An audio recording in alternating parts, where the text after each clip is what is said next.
part of the democratization process is a continuous contestation between different elements, all seeking to ensure that we reach a point in our democratic development where there's respect for the rule of law and for human rights, and there's transparency.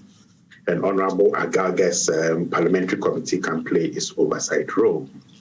Let me make one point clear, and I'll link it to the history that I mentioned.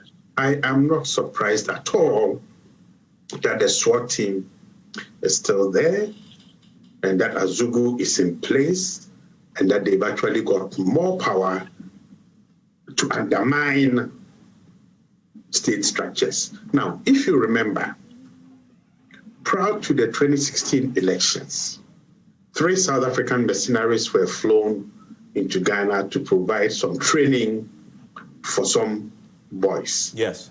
Now, after a lot of uproar, and I think it would be important here to go back and say, who were those who brought those people? Who were the boys who were trained at Akuna Biakwa? Where are those boys?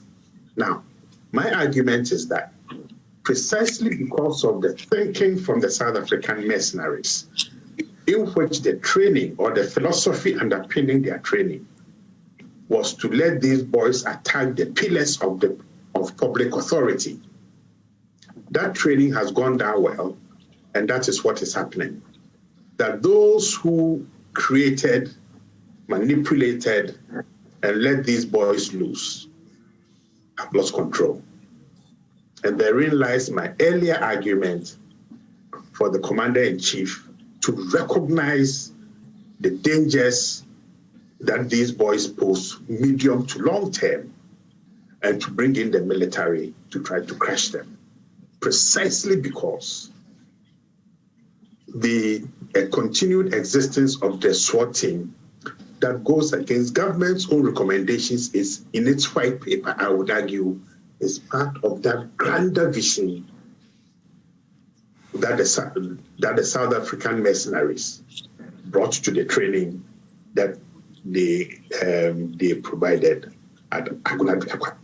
This is a dangerous, long-term, debilitating danger that will undermine the broader national security structure and also our own stability as a nation.